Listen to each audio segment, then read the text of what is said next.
What was the end of the Lord's dealings with Job? தேவன் யோபோடு கூட இடைப்பட்டவனுடைய காரியத்தின் முடிவு என்ன? What was the degree that Job got at the end? முடிவிலே யோபுக்கு என்ன பட்டம் தான் கிடைத்தது? Was it PhD or MBBS or? அவனுக்கு PhD கிடைத்ததா MBBS கிடைத்ததா? It says in James 5, think of the end what he got. யாக்கோபிலே பார்க்கிறோம் கர்த்தரின் செயலின் முடிவை கண்டிருக்கிறீர்கள். Okay, now I'll show you. Maybe you never know. You never knew the degree that Job got at the end of his life. யோபின் வாழ்க்கையின் முடிவிலே பெற்றுக்கொண்ட டிகிரியை இப்பொழுது நான் உங்களுக்கு காண்பிக்கிறேன். I want you to turn to the book of Job. யோபின் புத்தகம். Towards the end of that book, chapter 40. அந்த புத்தகத்தின் கடைசி பகுதி 40ஆம் அதிகாரம். Verse 4. 4ஆம் வசனம். He says to the Lord, Lord, I am nothing. யோபு 40ஆம் அதிகாரம் 4ஆம் வசனம். இதோ நான் நீசன் அல்லது ஒன்றுமில்லை. I am a zero. நான் ஒரு பூஜ்யம். So what was the degree that Job got at the end of his life? ஆக யோபின் வாழ்க்கையின் முடிவிலே அவன் என்ன பட்டத்தை பெற்றுக்கொண்டான்? Job 0. யோபு என்ற பெயரை போட்டு அவன் கிடைத்த டிகிரி ஒரு சைபர், 0. How many of you want that degree? எத்தனை பேருக்கு இந்த பட்டம் வேண்டும்? I am 0. நான் பூஜ்யம். See, what is the Lord's purpose? It's at the end of the Lord's dealings. யோபுவினுடைய செயல், கர்த்தருடைய செயலின் முடிவை பார்த்தீங்களா? This is the Christian life. இதுதான் கிறிஸ்தவ வாழ்க்கை. Why did he become such a great man? எப்படி அவன் அவ்வளவு பெரிய ஒரு மனிதனாய் மாறினான்? Because he submitted to all that God did to make him 0. அவனை ஒரு பூஜ்யமாய் மாற்றும்படியாக தேவன் செய்த சகல கிரியைகளுக்கும் தன்னை அப்படியே விட்டுக் கொடுத்தான். How many of you elder brothers want to become 0? எத்தனை மூப்பர்கள் பூஜ்யமாய் மாற விரும்புகிறீர்கள்? In your church. உங்களுடைய சபையிலே. Today you are a big man, you are maybe 10,000 or 100,000, but how many of you are willing to become 0? இன்றைக்கு நீங்கள் ஒரு பெரிய ஆள், 10,000 அல்லது 1,00,000 மதிப்பு இருக்கிறது, ஆனால் எத்தனை பேர் பூஜ்யமாய் மாற விரும்புகிறீர்கள்? That is God's dealing. அதுதான் தேவனுடைய செயல். You say, but it's taking a long time with me. அது எனக்கு நிறைய நாட்கள் பிடிக்கிறது என்று சொல்லலாம். That is because you are 1 crore or something, it takes a long time to come to 0. ஏற்கனவே 1 கோடியோ எவ்வளவோ இருந்தீர்கள், ஆகவே குறைந்து பூஜ்யம் ஆவதற்கு எவ்வளவோ நாட்கள் ஆகிறது. But don't give up. ஆனால் விட்டுவிட வேண்டாம். Let God reduce you. தேவன் உங்களை அப்படியே குறைக்கட்டும். He has to bring down that old building completely before he puts up a new building. ஒரு புது கட்டடத்தை கட்டுவதற்கு முன்பதாக பழைய கட்டடத்தை கொஞ்சம் கொஞ்சமாக தேவன் இடித்துக் கொண்டே இருக்க வேண்டும். When you come to 0, then you will learn to walk humbly with your God. அந்த பூஜ்யத்துக்கு நீங்கள் வரும்பொழுது தேவனுக்கு முன்பாக தாழ்மையாய் நடக்க கற்றுக்கொள்வீர்கள். ஆண்டவரே நான் ஒன்றுமில்லை. You know, in the beginning of Job's life, யோபின் வாழ்க்கையின் ஆரம்பத்தில், in the beginning of this book, இந்த யோபு புத்தகத்தினுடைய ஆரம்பத்திலே he was a very good man. அவன் மிகுந்த நல்ல மனிதனாய் இருந்தான். In fact, God said he is the best man in the whole world. அந்த காலகட்டத்திலே இந்த முழு உலகத்திலே இருந்த சிறந்த மனிதன் என்று தேவன் நற்சாட்சி கொடுத்தார். Can you imagine what certificate that is? அது எவ்வளவு பெரிய ஒரு நற்சாட்சி தெரியுமா? Supposing God said about you, you are the best man in the whole world. முழு உலகத்திலே நீதான் சிறந்தவன் என்று ஆண்டவர் ஒரு சான்றிதழ் கொடுத்தால், can you get a better certificate than that? அதை காட்டிலும் ஒரு மேன்மையான சான்றிதழ் கிடைக்குமா? God said that to the devil in Job 1:8. யோபு 1ஆம் அதிகாரம் 8ஆம் வசனத்திலே கர்த்தர் சாத்தானை நோக்கி சொன்னார், no one like him in the whole earth. முழு பூமியிலேயும் ஒருவனும் இவனைப் போல இல்லை. Such a blameless upright man. அப்படிப்பட்ட உத்தமனும் சன்மார்க்கனுமானவன். Always turning away from evil. எப்பொழுதுமே பொல்லாப்பை விட்டு விலகுகிறவன். Always fearing God. தேவனுக்கு எப்பொழுதும் பயப்படுகிறவன். What a certificate. என்ன ஒரு நற்சாட்சி பாருங்க. He had many good qualities. அநேக நல்ல குணாதிசயங்களை வைத்திருந்தான். I'll show you some of those good qualities. அந்த நல்ல குணாதிசயங்களை நான் உங்களுக்கு காண்பிக்கிறேன். Chapter 29. 29ஆம் அதிகாரம். Just listen and examine your life. You know, we have got so much more light than Job. யோபை காட்டிலும் நாம் எவ்வளவு வெளிச்சத்தை பெற்றிருக்கிறோம். சற்று நேரம் he never had a Bible. யோபுக்கு வேதாகமம் இல்லை. அப்பொழுது he never went for a conference. யோபு கான்ஃபரன்ஸ் கூட்டத்துக்கு போகவில்லை. he had no church. சபை இல்லை. no elder brother to guide him. அவனை வழிநடத்த மூத்த சகோதரர் இல்லை. he was a lonely man. அவன் தன்னந்தனியனாய் இருந்தான். because people were not God fearing around him. அவனை சுற்றி உள்ள மக்கள் தேவனுக்கு பயப்படாதவர்களாய் இருந்தார்கள். he had 10 children. அவனுக்கு 10 பிள்ளைகள் இருந்தார்கள். and listen to this. கவனித்து கேளுங்கள். he brought all the 10 children in a good way. 10 பிள்ளைகளையும் நல்ல விதத்திலே வளர்த்தான். and now listen to this. இப்போது கேளுங்கள். he had a very difficult wife. அவனுக்கு ரொம்ப மோசமான ஒரு மனைவி. some people think if I have a difficult wife I cannot be a godly man. சில பேர் நினைக்கிறதெல்லாம் எனக்கு மனைவி நல்ல மனைவி வாய்க்காவிட்டால் தேவ பக்தியுள்ள வாழ்க்கை வாழ்றதே கஷ்டம். take an example from Job. யோபுவினிடத்திலிருந்து ஒரு உதாரணத்தை கற்றுக்கொள்ளுங்கள். let me ask you a question. you think your wife is bad? உங்க மனைவி தான் மோசம் நினைக்கிறீங்களா? Let me ask you a question. நான் ஒரு கேள்வி உங்களுக்கு கேட்கட்டும். Has your wife ever told you, go and commit suicide? போய் தற்கொலையாச்சு செஞ்சு கொள்ள என்று சொல்லி உங்கள் மனைவி எப்பயாச்சும் உங்ககிட்ட சொல்லியிருக்காங்களா? Anybody here whose wife had told you, go and commit suicide? போய் எங்கேயாவது நான்று கொண்டு சாகக்கூடாதான்னு சொல்லி நாக்கு அப்படிங்க சாகக்கூடாதான்னு சொல்லி ஏதாவது எப்பயாச்சும் உங்க மனைவி சொல்லியிருக்காங்களா? You know Job's wife told him. யோபின் மனைவி சொல்லியிருக்கிறாள். I'll show you that. Job chapter 2. யோபு 2ஆம் அதிகாரம் நான் உங்களுக்கு காண்பிக்கிறேன். Verse 9. யோபு 2ஆம் அதிகாரம் 9ஆம் வசனம். His wife said to him, you still hold hostility, curse God and die. அவன் மனைவி அவனை பார்த்து, நீர் இன்னும் உம்முடைய உத்தமத்திலே உறுதியா நிற்கிறீரோ, தேவனை தூஷித்து ஜீவனை விடும். That means he was telling him to commit suicide. Otherwise how can he give up his life? எப்படி அவன் தன் ஜீவனை விட முடியும்? போய் தற்கொலை செய்து கொள் என்று சொல்லுகிறாள். Go and take a knife or a rope or something, go hang yourself. போய் தூக்கை எடுத்து மாட்டிக்கோ இல்லாட்டி கத்தி எடுத்து குத்திக்கோன்னு சொல்லி சொல்லுகிறாள். In spite of such a wife, அப்படிப்பட்ட ஒரு மனைவி இருந்தும் கூட he was the best man on the earth. பூமியிலே அவன் மிகவும் நல்லவனாய் இருந்தான். So from today onwards, அவன் இன்றிலிருந்து nobody should complain about their wife. யாருமே தங்களை மனைவியை பார்த்து புறங்கூறக்கூடாது, குறை சொல்லக்கூடாது. Whatever your wife may do, மனைவி என்ன செய்தாலும் சரி, you go and say at least she's better than Job's wife. யோபுடைய மனைவியை காட்டிலும் என்னுடைய மனைவி பரவாயில்லை என்று சொல்லுங்கள். And he became a godly man. அவன் தேவபக்தியுள்ள மனிதனாய் மாறினான். I can be a godly man. நானும் தேவபக்தியுள்ள மனிதனாய் மாறினேன். Don't complain about your husband. புருஷனை குறித்து நீங்கள் குறை சொல்ல வேண்டாம். You may have a very bad husband. உங்களுக்கு மிகவும் மோசமான கெட்ட புருஷன் இருக்கலாம். You can be a godly woman. ஆனாலும் நீங்கள் தேவபக்தியுள்ள ஒரு See now Job how he lived. யோபு எப்படி வாழ்ந்தான் பாருங்கள். Job 29. யோபு 29ஆம் அதிகாரம். Verse 12. 12ஆம் வசனம். I delivered the poor who cried for help. உதவிக்காய் முறையிடுகிற ஏழையை நான் விடுவித்தேன். I helped the orphan who had no helper. உதவியற்ற திக்கற்ற அநாதை பிள்ளைகளை நான் ரட்சித்தேன், காப்பாற்றினேன். Verse 13 last part. I made the widow's heart sing for joy. விதவையின் இருதயத்தை கெம்பீரிக்க பண்ணினேன் என்று 13ஆம் வசனம் கடைசி. What a man. என்ன மனிதன் பாருங்கள். If he saw a blind man, verse 15, he would help the blind man to go to his house. ஒரு குருடனை பார்த்து விட்டால் அந்த குருடன் தன் வீட்டுக்கு போவதற்கு வழிகாட்டுவாராம். And listen to this. இங்கே பாருங்கள். If he saw a lame man, he carried him to his house. Same ஒரு verse. சப்பானையை பார்த்தால் அதே வசனத்தை சப்பானை தூக்கி கொண்டு போனான். Oh, he was such a rich man and he would help the blind and the lame. இவ்வளவு பணக்கார ஒரு மனிதன், அவன் ரோட்ல இருக்கக்கூடிய குருடர்களுக்கும் சப்பானிகளுக்கும் உதவி செய்கிறவனாய் இருந்தான். The richest man in the village. அந்த கிராமத்திலேயே மிகவும் பணக்காரனாய் இருந்தான். But he would humbly lead that blind man to his house. ஆனால் தாழ்மையா இந்த குருடனை அவன் வீட்டுக்கு வழிநடத்தி செல்வான். Carry the lame man to his house. சப்பானியை தூக்கி சுமந்து கொண்டு போனான். What a man. என்ன மனிதன் பாருங்கள். And he spoke godly words, it says in verse 21, and people listened to him.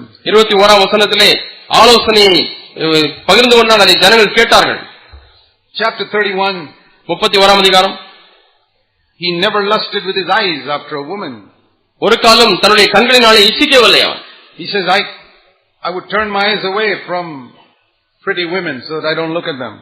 அழகான ஸ்திரீகளை பார்க்கும்போது நான் என் கண்களை திருப்பிக் கொள்வேன் என்று சொல்கிறான். And you know, verse 9, 9ஆம் வசனம். I didn't hang around my neighbor's house to look at his wife or anything like that. என் மனம் யாதொரு ஸ்திரீயின் மேல் மயங்கி அயலானுடைய வாசலை நான் எட்டி பார்க்கவில்லை என்று சொல்கிறான். வேறொரு மனைவியை நான் பார்த்து மயங்கவில்லை. He never tried to go visiting his neighbor because he had a good looking wife. அவங்க பக்கத்து வீட்டுக்காரருடைய மனைவி கொஞ்சம் பார்க்கிறதுக்கு அழகா இருக்கிறதுனால அடிக்கடி அவங்க வீட்டுக்கு விசிட்டிங் எல்லாம் போல. What a man he was. எவ்வளவு நல்ல மனிதன் பாருங்க. You don't find Christians like that today. இன்றைக்கு அப்படிப்பட்ட கிறிஸ்தவர்களை பார்ப்பது மிகவும் கஷ்டமா இருக்கு. He was a very upright man. அவன் மிகவும் நேர்மையான மனிதனாய் உத்தமனாய் இருந்தான். He had so many male servants, verse 13, and female servants, and he always gave them what they deserved. அவனுக்கு எவ்வளவோ salary and all that. வேலைக்காரர்கள் இருந்தார்கள், அவர்களுக்கு நியாயத்தை நான் அசட்டை பண்ணவில்லை என்று சொன்னான். அவர்களுக்கு தகுந்த சம்பளத்தை கொடுத்தான். If they made a complaint, verse 13, he would settle it immediately. அவர்களிடத்தில் வழக்காடும் பொழுது உடனே அதை சரி செய்தார் என்று சொல்கிறான். Verse 19, if he saw anybody without clothes, he would give him clothes. 19ஆம் வசனம், உடுப்பில்லாதவனுக்கு நான் உடனே உடுப்பை கொடுத்தேன். And if he saw his enemy, verse 29, suffering and dying, he would not be happy. அவனுடைய சத்துரு ஆபத்திலே அகப்பட்டு அவன் மரிக்கும் பொழுது கூட அவன் கலிகூர்ந்ததில்லை. If some evil fell upon his enemy, verse 29, he did not rejoice. தன்னுடைய சத்துருவின் மீது ஒரு தீமை வரும் பொழுது அவன் குதூகலிக்கவில்லை. If a stranger came to the village, அந்த கிராமத்துக்கு முன்பின் தெரியாத ஒரு அந்நியன் வந்தால், verse 32, 32ஆம் வசனம், he would say, come and stay in my house. என் வீட்டில் வந்து தங்கிக்கொள்ளுங்கள், my tent. என்னுடைய கூடாரத்திலே வந்து தங்கிக் கொள்ளுங்கள் என்று சொல்வாராம். I tell you, there are not many Christians like that. இது போல அநேக கிறிஸ்தவர்கள் இல்லை என்று நான் சொல்றேன். But with all these good qualities, இந்த எல்லா நல்ல குணாதிசயங்களையும் வைத்தவன், much better than all of us, நம்மிலே அநேகரை காட்டிலும் மேன்மையானவன். He had one big sin. அவனிடத்திலே ஒரு பெரிய பாவம் இருந்தது. One big failure. ஒரு பெரிய வீழ்ச்சி காணப்பட்டது. You know what that was? அது என்ன தெரியுமா?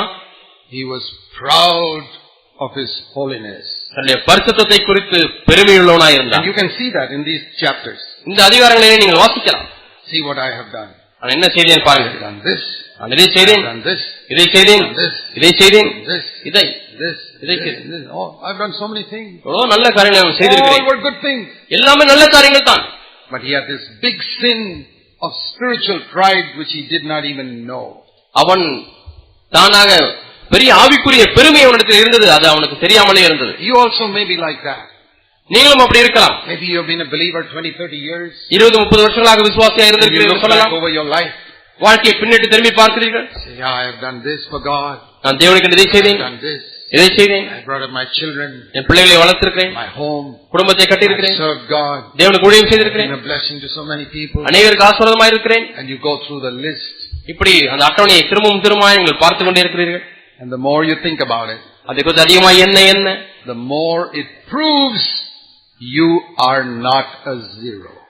இன்னுமாய் நீங்கள் பூஜ்யமாக மாறவில்லை என்பதைத்தான் இது நிரூபிக்கிறது. Because you are meditating on what you have done for God. நீங்கள் தேவனுக்கென்று செய்த காரியங்களை நீங்கள் தியானித்துக் கொண்டிருக்கிறீர்கள். You can't walk humbly with God then. நீங்கள் அப்படியானால் தேவனுக்கு முன்பாக தாழ்மையாய் நடக்க முடியாது. That was Job's problem. இதுதான் யோபினுடைய பிரச்சனை. And God was determined to give Job this degree of zero. யோபுக்கு எப்படியாவது இந்த பூஜ்யம் என்ற பட்டத்தை கொடுக்க வேண்டும் என்று தேவன் உறுதியாக தீர்மானித்திருந்தார். How did he give Job the degree of zero? யோபுக்கு இந்த பூஜ்யம் என்ற பட்டத்தை எப்படி கொடுத்தார்? First of all, he took away all his children. முதலாவது அவருடைய பிள்ளைகள் எல்லாம் எடுத்துக்கொண்டார். So zero children. பூஜ்யம் children. பிள்ளைகள். Zero camels, zero donkeys. He took away everything. இப்போது அவனுக்கு இருக்கக்கூடிய பிள்ளைகள் பூஜ்யமாகிவிட்டது, அவனுக்கு இருக்கக்கூடிய ஒட்டங்கள் பூஜ்யமாகிவிட்டது, கழுதைகள் பூஜ்யமாகிவிட்டது. And his own, the most difficult was his own righteousness. மிகவும் கடினமான காரியம் என்னவென்றால் அவனுடைய சொந்த நீதி. How to bring that to zero? That is very difficult. அந்த நீதியை எப்படி பூஜ்யமாய் மாற்றுவது, அதுதான் கடினமான காரியம். To remove the camels and the donkeys is easy. ஒட்டகத்தையும் கழுதைகளையும் நீக்கி விடுவது எளிது. But to remove the righteousness, ஆனால் நீதியை நீக்குவது, self-righteousness, சுயநீதியை நீக்குவது very difficult. மிக கஷ்டம். But God was determined. ஆனால் தேவன் உறுதியாக தீர்மானமானார். I love Job so much. நான் யோபை அதிகமாக நேசிக்கிறேன். I'm going to make him a zero. அவனை நான் பூஜ்யமாய் மாற்றப் போகிறேன். And I'm going to, whatever trial I take him through, I'm determined to make him a zero. எந்த உபத்திரவங்களுக்குள்ளாக அவனை எடுத்துச் சென்றாலும் அவனை எப்படியாவது பூஜ்யமாக்கி விடுவேன் என்று சொல்கிறார். Praise God, one day he got the degree. கர்த்தருக்கு ஸ்தோத்திரம், ஒரு நாளிலே அவனுக்கு அந்த பட்டம் கிடைத்தது. Zero. அவன் பூஜ்யமாய் மாறினான். Then what did God do? பிறகு தேவன் என்ன செய்தார்? It says in chapter 42 verse 10. 42வது அதிகாரம் 10ஆம் வசனம் பார்க்கிறோம். God gave him double of what he had in the beginning. யோபுக்கு முன் இருந்த எல்லாவற்றை பார்க்கலாம் இரண்டத்தனையாய் கொடுத்தார். You know, when God makes you a zero, தேவன் உங்களை பூஜ்யமாய் மாற்றும் பொழுது he can bless you with double of what you had before. இதற்கு முன்பாக உனக்கு இருந்த காரியங்களை விட இரண்டத்தனையாய் தேவன் உங்களை ஆசீர்வதிக்க முடியும். Like Elisha, you can get a double anointing. எலிசாவை போல இரண்டு மடங்கு உங்களுக்கு அபிஷேகம் கிடைக்க முடியும். You have not experienced anything so far. இதுவரைக்கும் நீங்கள் ஒன்றையுமே அனுபவிக்கவில்லை. You can experience a double anointing. நீங்கள் இரட்டிப்பான அபிஷேகத்தை அனுபவிக்க முடியும். Double blessing. இரட்டிப்பான ஆசீர்வாதம். If God can make you a zero. தேவன் மட்டும் உங்களை பூஜ்யமாய் மாற்றிவிட்டார். Are you willing to let God make you a zero? தேவன் உங்களை பூஜ்யமாய் மாற்றுவதற்கு அவருக்கு நீங்கள் அனுமதி கொடுப்பீர்களா? I want to do that. நான் அதை செய்ய விரும்புகிறேன். I understood this truth many years ago. அநேக ஆண்டுகளுக்கு முன்பதாக இந்த சத்தியத்தை நான் விளங்கிக் கொண்டேன். And my great longing after I understood this truth. இந்த சத்தியத்தை விளங்கிக் கொண்ட பிறகு என்னுடைய பெரிய ஆவல் எல்லாம் not only to become zero but always remain a zero. ஒரு பூஜ்யமாய் மாறுவது மட்டுமல்ல, பூஜ்யமாகவே நிலைத்திருப்பது. I don't know whether you have seen that secret this morning. இந்த ரகசியத்தை இந்த காலைவேளையிலே பார்த்தீர்களா என்று எனக்கு தெரியாது. You may have understood it in your head and forget it next week. நீங்கள் மூளை அறிவிலே நீங்கள் இதை புரிந்திருக்கலாம், அடுத்த வாரம் மறந்து விடலாம். If this truth grips you, ஆனால் இந்த சத்தியமானது உங்களை பற்றி பிடித்துக் கொண்டால், that you don't escape from that grip. அந்த பிடியிலிருந்து நீங்கள் ஒரு காலம் தப்பிச் செல்ல வேண்டாம். Lord, everything you allow in my life, ஆண்டவரே, நீர் என்னுடைய வாழ்க்கையில் அனுமதிக்கிற காரியங்கள் ஒவ்வொன்றும் என்னை பூஜ்யமாய் மாற்றும். All the insults, எனக்கு வரக்கூடிய நிந்தனைகள், all the false accusations people are making against me, எனக்கு விரோதமாய் ஜனங்கள் செய்கிற எல்லா விதமான பொய் குற்றச்சாட்டுகள், all the court cases put against me, எனக்கு விரோதமாய் வரக்கூடிய வழக்கு மன்றத்தில் இருக்கக்கூடிய வழக்குகள், all the financial difficulties, எனக்கு வரக்கூடிய பண கஷ்டங்கள், all the trials in my home, என் குடும்பத்திலே ஏற்படுகிற சோதனைகள், all the trouble my relatives give me, எனக்கு என்னுடைய உறவினர்கள் கொடுக்கக்கூடிய பிரச்சனை. Thank you, Lord. ஆண்டவரே நன்றி. Thank you for this. Thank you for this. ஆண்டவரே இதற்கு நன்றி, இதற்கு நன்றி, இதற்கு நன்றி. All of them is to make me a zero. இவைகள் எல்லாம் என்னை பூஜ்யமாய் மாற்றுவதற்காக தான், to keep me a zero. என்னை பூஜ்யத்திலே வைத்திருப்பதற்காக. See how God kept Paul as a zero? பவுலை எப்படி பூஜ்யமாய் வைத்திருந்தார் என்று பாருங்கள். 2 Corinthians 11. 2 கொரிந்தியர் 11ஆம் அதிகாரம். 2 Corinthians 11. 2 கொரிந்தியர் 11ஆம் அதிகாரம். How did Paul remain a zero? Pavul எப்படி பூஜ்யத்திலே நிலைத்திருந்தான்? Verse 24. 24ஆம் வசனம். 5 times I received 39 lashes. 1 கொரிந்தியர் 40 அடியாக 5 தரம் அடிபட்டேன். 2 Corinthians 11:25. 2 கொரிந்தியர் 11ஆம் அதிகாரம் 25ஆம் வசனம். 3 times I was beaten. 3 தரம் அடிபட்டேன். 1 stone. 1 தரம் கல்லெறி உண்டேன். 3 times shipwrecked. 3 தரம் கப்பல் சேதத்திலே இருந்தேன். 24 hours floating in the sea. 24 மணி நேரம் கடலிலே மிதந்து கொண்டிருந்தேன். Many dangers from rivers, from countrymen, from robbers, Gentiles. ஆறுகளால் வந்த மோசம், கள்ளரால் வந்த மோசம், என் சுய ஜனங்களால் வந்த மோசம். 27 labor and hardship, sleepless nights. அந்நிய ஜனங்களால் வந்த மோசம். 27ஆம் வசனம் பிரயாசம், வருத்தம், கண்விழிப்புகள், hunger, thirst, without food, பசி, தாகம், உபவாசம், குளிர், cold and shivering, குளிர் நடுக்கம். and on top of all these things, the most difficult of all, இது எல்லாவற்றுக்கும் மேலாக மிகுந்த கஷ்டமான காரியம், the burden, the pressure that comes from the problems in all the churches I have. எனக்கு இருக்கக்கூடிய எல்லா சபைகளை குறித்து உண்டாயிருக்கிற கவலை. That is how God kept Paul as a zero. இப்படித்தான் தேவன் பவுலை பூஜ்யமாக வைத்திருந்தார். He could not keep him as a zero by making him sit in a palace. அவனை ஒரு அரண்மனையில் உட்கார வைத்து பூஜ்யமாக மாற்ற முடியவில்லை. Do you want God to make you a zero? உங்களை தேவன் பூஜ்யமாய் மாற்ற வேண்டும் என்று விரும்புகிறீர்களா? He will bless you double after that. அதற்கு பிறகு இரட்டிப்பாய் உங்களை ஆசீர்வதிப்பார். This is what your desire must be. இதுதான் உங்களுடைய வாஞ்சையா இருக்க வேண்டும். I want to be a nobody. ஆண்டவரே நான் ஒன்றுமில்லாமல் இருக்க வேண்டும். In my own eyes a nobody. இந்த சொந்த கண்களிலே நான் ஒன்றுமில்லை. In the eyes of others மற்றவருடைய கண்களிலே நான் ஒன்றுமில்லை ஆண்டவரே. When people think of me they must think he is nobody. ஜனங்கள் என்னை பற்றி எண்ணும் பொழுது அவன் யார், அவன் ஒன்றுமில்லை என்று எண்ண வேண்டும். Good. நல்லது. Are you willing for that? அதற்கு நீங்கள் விருப்பமுள்ளவர்களா இருக்கிறீர்களா? When people think of you they say he is a nobody.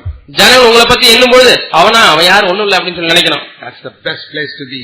அதுதான் இருப்பதற்கு சிறந்த ஒரு இடம். Don't desire position and honor. ஸ்தானத்தையும் கனத்தையும் விருப்பப்பட வேண்டாம். God will bless you double.